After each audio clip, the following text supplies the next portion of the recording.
शरीर में 9 द्वार है। 2 आंख का द्वार, 2 कान का द्वार, 2 नाक का द्वार, 1 मुंह का द्वार, उससे नीचा 2 द्वार है पेशाब पैखाना विसर्जन करते। इस शरीर 9 द्वार का शरीर है। इसी शरीर से जीव निकलता है। जब आंख से जीव जब निकलता है तो आंख खुली रह जाती। हम आप कहते हैं फल्ला भाई साहब इसी आंख से निकले, ऐसे हम आप देहात में बोले लगा देना। जब यह जीव कान से निकलता है तो कान टेढ़ा हो जाता है। तो हम लोगों को ज्ञात होता है यह जीव इसी कान द्वार से निकला है। जब नाक से जीव निकलता है तो नाक टेढ़ी हो जाती। हम आप इस पर विचार करते हैं कि इनके नाक से जीव निकला है। बहुतों को मरने के समय जब मुंह द्वार से जीव निकलता है मुंह खुला रहता है। जब गुदा चक्र से जीव निकलता है तो मरने के समय बहुत आदमी देखते होंगे पैखाना करते कि उससे ज्ञात होता है गुदा चक्र से इनका जीव निकला है। जब लिंग चक्र से जीव निकलता है बहुत आदमी मरने के समय में पेशाब कर देता है कब्र में। इनसे ज्ञात होता है कि लिंग चक्र से जीव निकला है। संतों ने कहा इस 9 द्वार से जो भी कुछ होता है, जो भी कर्म होता है, 9 द्वार से जीव जो निकलता है ये सब वह मोक्ष को नहीं प्राप्त कर पाता है। क्यों? ये 9 द्वार जो है नरक का द्वार है। इस 9 द्वार इस शरीर को संतों ने महापुरुषों ने 2 भाग में बांट दिया। आंख से नीचे नीचे पिंड भाग है, आंख से ऊपर ऊपर ब्रह्मांड भाग। नीचे की ओर चलने से क्या होता है? अधोगति होती है नीचे की तरफ चलने से, और ऊपर के चलने से आंख से जब कहीं ऊपर चल रहे हैं तब क्या होगा? तो सत्गति हो। संतों ने कहा चलने के लिए युक्ति भी जाननी होगी तब न चलेंगे। कोई कहेंगे हम भी चलेंगे ऊपर, ऊपर चलने के लिए आंख से ऊपर चलने के लिए गुरु धारण करना होगा तब न ऊपर चलेंगे, वैसे कैसे चल जाएंगे? वही संत महापुरुष ऋषि कहते हैं इस शरीर साधनों का धाम है और मोक्ष का द्वार। धाम का अर्थ होता है घर। जिस तरह बैजनाथ धाम, बैजनाथ हम आप वहां पूजा के लिए जाते, इस शरीर भी घर है। इसी घर से रिद्धि सिद्धि मुक्ति मिलती, इसी घर से।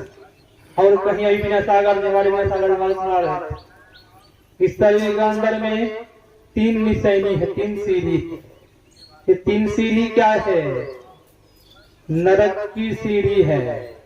हम आप जो आंख बंद करते हैं अंधकार को देखते, अंधकार वही अंधकार नरक की सीढ़ी। अपने अंदर में शरीर के अंदर में प्रकाश भी। कहेंगे महाराज प्रकाश को हम देखता नहीं, प्रकाश दिखाई नहीं पड़ रहा है। संतों ने कहा इस शरीर के अंदर में प्रकाश है, तब न आंख में रोशनी आ रही है, हम आंख से देख रहे हैं। इस शरीर के अंदर प्रकाश नहीं होता तो आंख से रोशनी आती, आंख से हम देखते हैं। वह प्रकाश को जो पाता है अपने अंदर में, वही है स्वर्ग की सीढ़ी। अपने अंदर में संतों ने कहा, अंदर में शब्द भी है। शब्द है, कहेंगे महाराज शब्द तो सुनने के लिए मिलता नहीं है अंदर में। संत महापुरुष कहते सुनने के लिए नहीं मिला शब्द, भाई शब्द है अंदर में। अंदर में शब्द है, तब ने बाहर शब्द निकल रहा है। उसी शब्द से सृष्टि हुई है, संसार बना है। वह शब्द कभी बंद नहीं होता है। ये शब्द अभी बाजा बजा है, बंद भी होगा।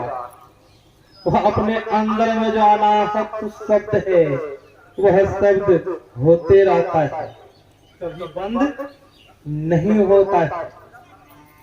वही शब्द को जो कोई अपने अंदर में सुनता है साधक, वही है मुक्ति की सीढ़ी, वही है सचखंड की सीढ़ी।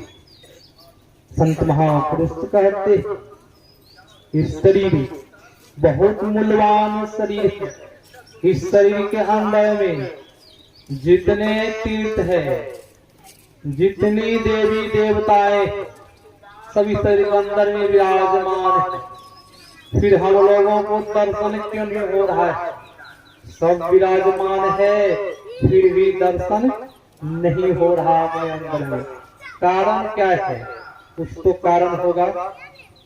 संत महापुरुष कहते हैं कारण ये है, संसार के पदार्थ के लिए, धन के लिए संत महापुरुष के पास पहुंचते हैं, मंदिर जाते हैं, गुरुद्वारा जाते हैं, मन्नत करते हैं संसार के पदार्थ के लिए, धन हो जाए, संपत्ति हो जाए, घर मकान बन जाए। क्या कभी हम उस परमात्मा के भजन के लिए आंसू बहाए हैं, रोए हैं? नहीं रोते। संसार के पदार्थ पाने के लिए रोते हैं।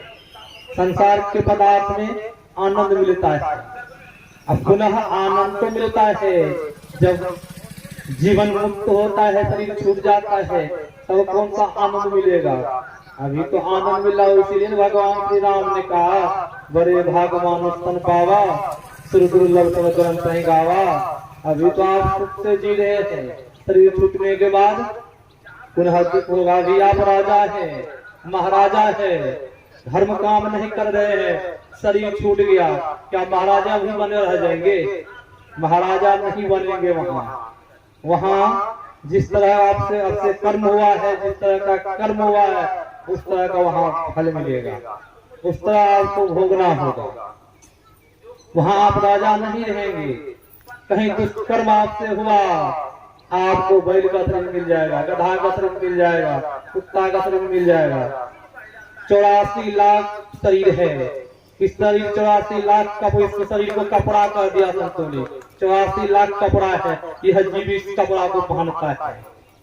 इसमें सबसे सुंदर कपड़ा कौन है? मनुष्य का शरीर है सबसे सुंदर कपड़ा। कहीं आप बैल के, गधा के जोनी में चले गए, शरीर को पा लिए, क्या सज्जनों पहले का आप राजा थे? गधा का शरीर पा लिए, क्या वहाँ सुख मिलेगा? वहाँ सुख नहीं मिलेगा, वहाँ दुख मिलेगा। वहाँ बहुत दुख उठाना पड़ेगा। वहाँ आपके पीठ पर धोबी कपड़ा लाद देगा, घाट पर ले जाएगा, मारते पीटते। क्या दुख हुआ कि सुख? इसीलिए संत महापुरुष कहते हैं, आप शरीर रहते हुए उस परमात्मा को पा लीजिए। परम संत बाबा देवी साहब जब शरीर छोड़ने लगे, उनके सेवकों ने परम संत बाबा देवी साहब से कहते हैं, हजूर आप तो अब जा रहे हैं, हम लोगों को कुछ बता करके जाइए।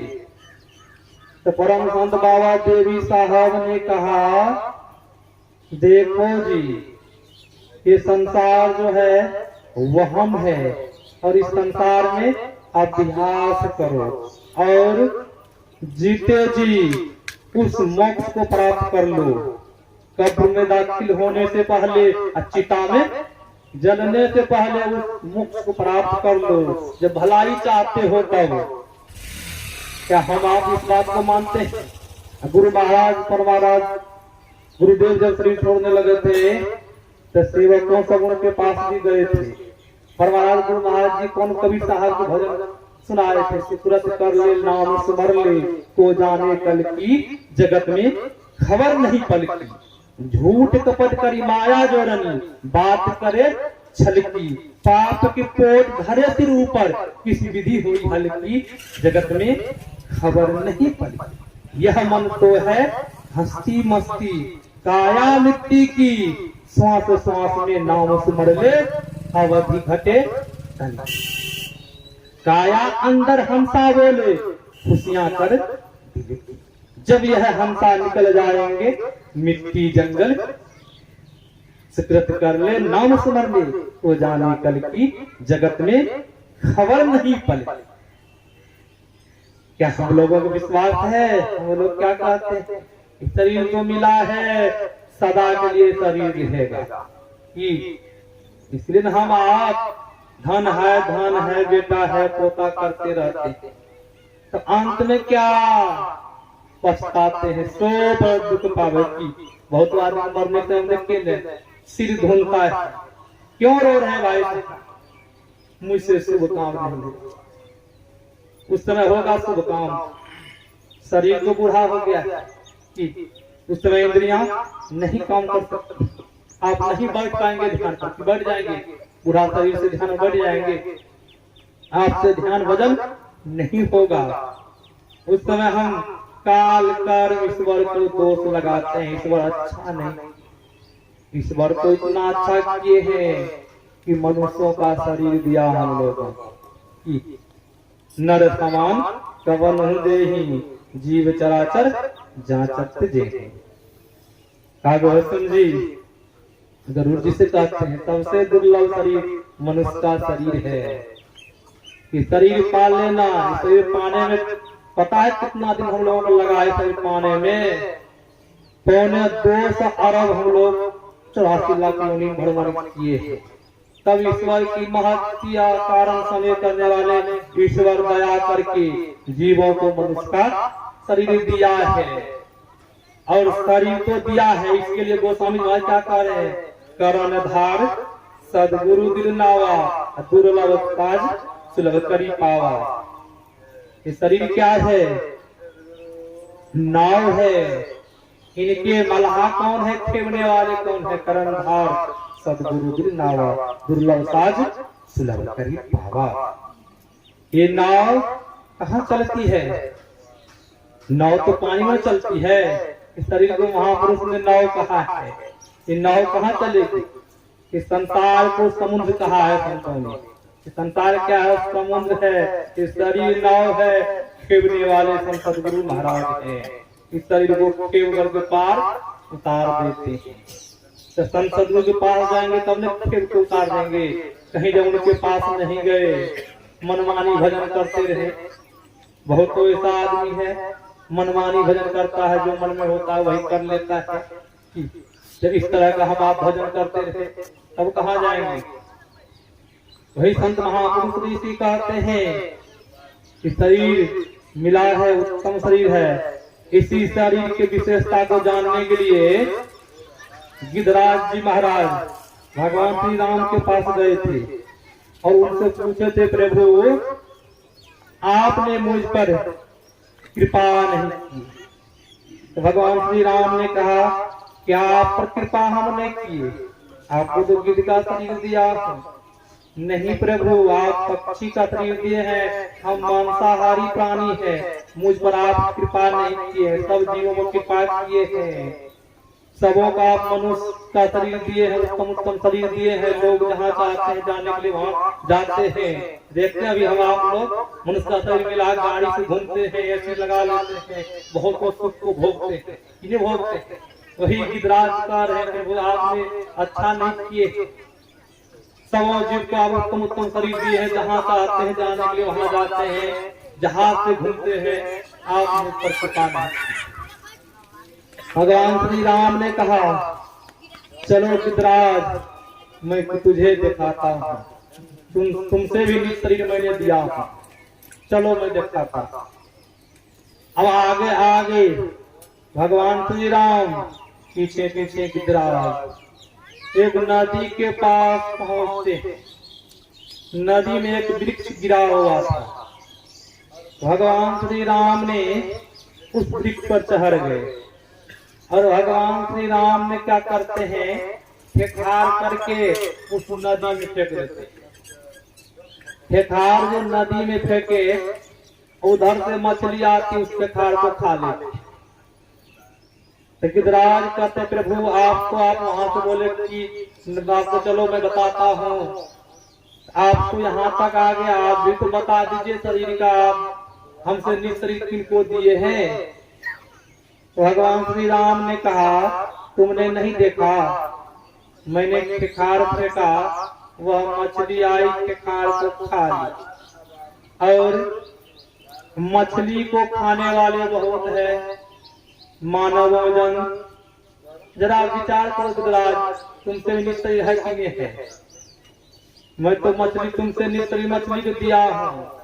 हम मछली को ही खाने वाले मनुष्य जन, वह मछली को खाता है, तब गिद्ध के शरीर से निज शरीर किनका हुआ? जरा विचार करे सज्जनों।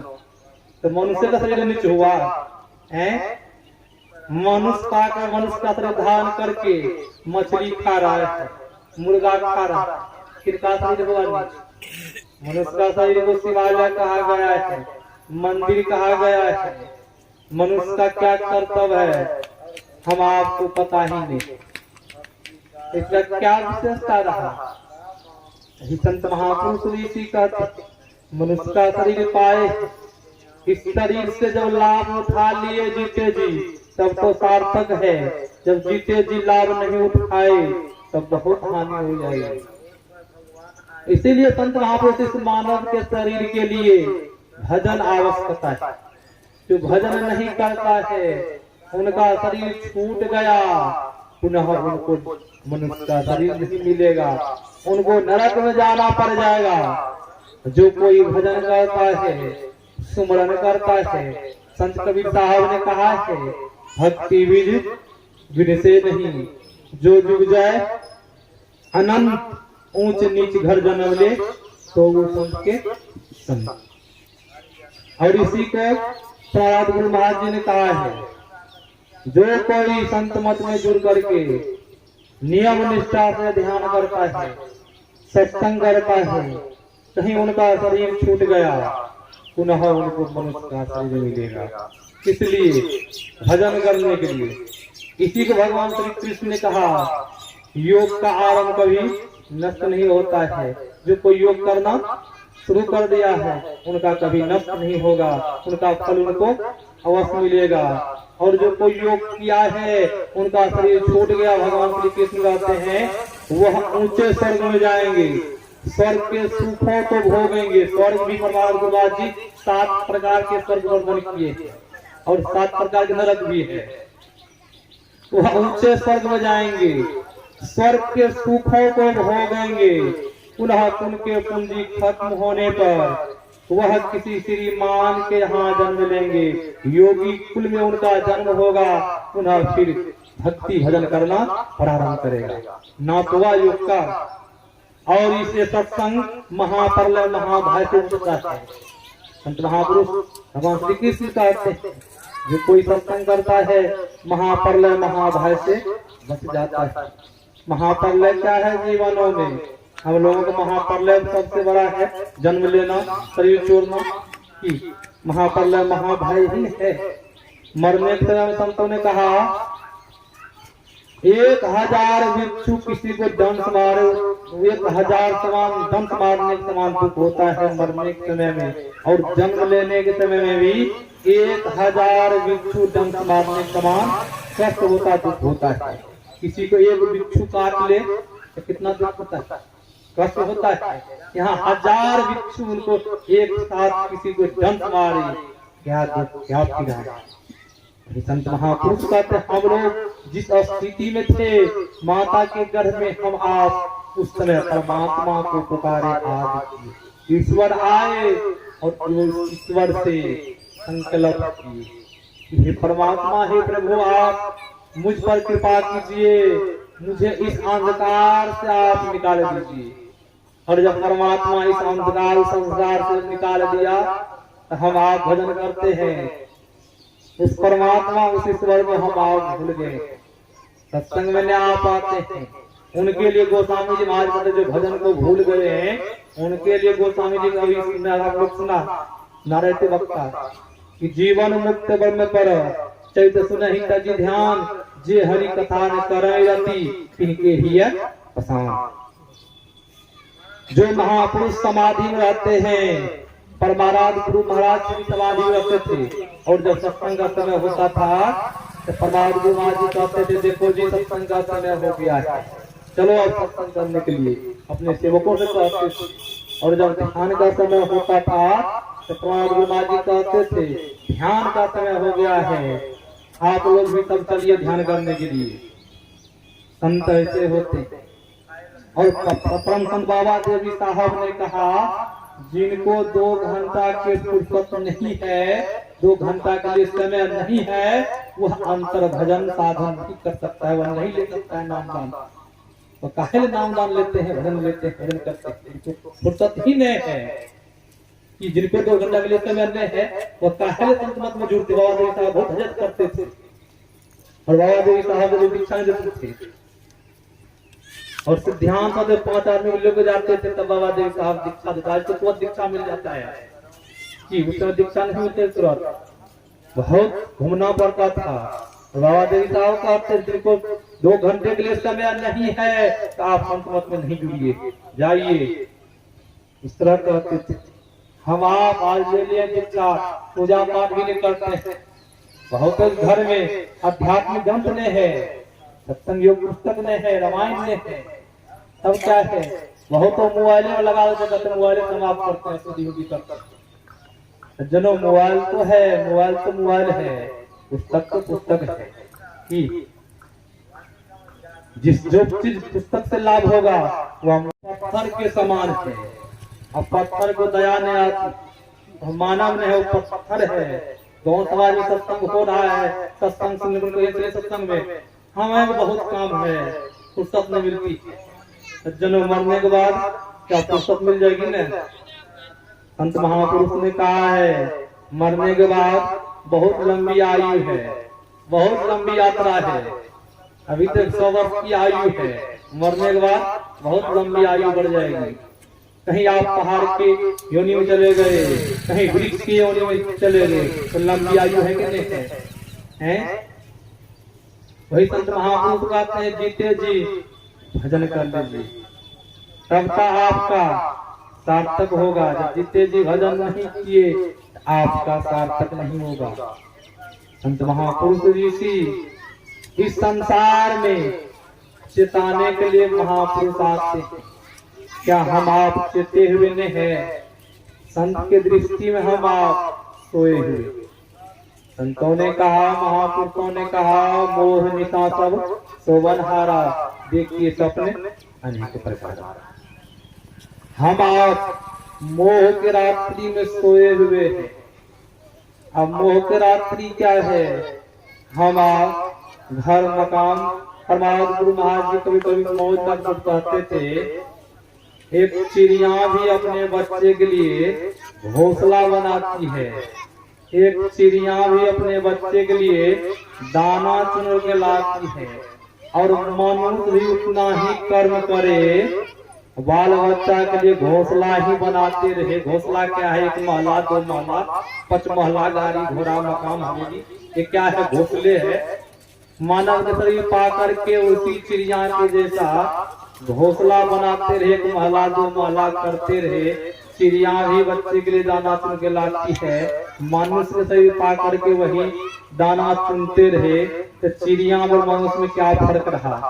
जी कहते थे प्रवचन में, चिड़िया और मनुष्य में क्या फर्क रहा? मनुष्य का शरीर को पाया है, तो हम लोगों को क्या करना चाहिए? मनुष्य का शरीर पाए है, उत्तम शरीर है, मोह की रात्रि क्या है? हम लोग अज्ञानता की दशा में भजन करने के संत महापुरुष चेताते हैं, फिर भी हम आप नहीं चेतते हैं। तब क्या होगा? अंत में दुख झेलना होगा न, सुख होगा। प्रत्येक मानव के मन में होता है कि हमें सुख हो। कोई मानव ऐसे चाहते हैं कि हमें दुख है, कोई मानव नहीं चाहते हमें दुख। सब एक ही स्वर में कहेंगे हमें सुख चाहिए, शांति चाहिए, और दुर्गति में हम नहीं जाए। कि जब हम लोगों की इच्छा रहती कि अधोगति में जाए, तो किसी के गांव समाज जब मृत्यु होती है, उस काग जब छपवाते हैं, काग पर क्या लिखते हैं? पूज्य पिताजी स्वर्गवास हो गए। कि इससे क्या होता है? हम लोगों की इच्छा बनी हुई है कि हमारे पिताजी भी स्वर्ग जाए, माताजी भी स्वर्ग जाए। ऐसी इच्छा नहीं बनी रहती है कि हमें दुख हो। सबों की इच्छा रहती है मंगल ही मंगल हो, सबों की। इस तरह इच्छा बनाते तब न हम आप लिखते हैं। आप पिताजी आपके कहाँ गए हैं पता है? स्वर्ग गए कि नरक गए? जिस तरह किस तरह कर्म किया है इनको पता है। वहां तो आपके पिताजी को पता है हम कहाँ गए। आपके पिताजी स्वर्ग गए हैं, क्या कभी आपको चिट्ठी लिखते हैं? कभी चिट्ठी लिखते हैं कि आप भी आ जाइए? नहीं लिखते। आप कहाँ हैं, क्या स्थिति में, नहीं लिखते। दोस्त मित्र के संबंधी कोई फोन किया है एक बार कि हम स्वर्ग में हैं, आप स्वर्ग में हैं? कोई फोन करते हैं? कोई फोन आज तक। संत महापुरुष कहते हैं जब वह चिट्ठी नहीं लिख सकते हैं, जब फोन नहीं कर सकते हैं, अपना अपना सब भागी है, तो अपना अपना भजन कीजिए। जिस तरह आप भोजन करते हैं, आपकी भूख मिटती है, आपके मन में आप तो भोजन कर ले, क्या आपकी भूख मिट जाएगी? आपकी भूख नहीं मिटेगी। तो उसी तरह भजन भी हम ही नहीं करेंगे। बहुत लोग कहता है महाराज मेरी पत्नी भजन करती है, वो भक्ति कर रही है, क्या आपका काम पत्नी कर देंगे? संत महापुरुष कहते हैं जिस तरह भोजन अपना आप करते हैं, उसी तरह भजन भी अपना आप करना होगा। आपके बदला पत्नी करेगी भजन, आपको नहीं मिलेंगे।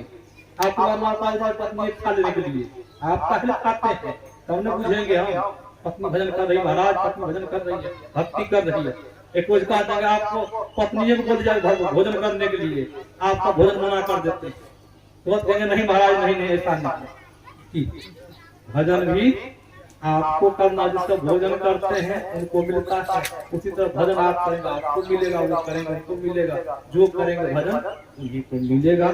इसी सब यही सत्संग से यही सब लाभ होता। मनुष्य का यही विशेषता है, मनुष्य का विशेषता यही है, इस तरीके से उस परमात्मा को पाल ले, यही लक्ष्य विशेषता है। उस ईश्वर को जब पाल लेंगे तब परम कल्याण होगा। मनुष्य का यही विशेषता है कि उस परमात्मा को हम जान लिए तब तो सार्थक है जीवन। जब नहीं जाने भजन नहीं किए तो अधोगति में चले जाएंगे। मनुष्य का विशेषता है।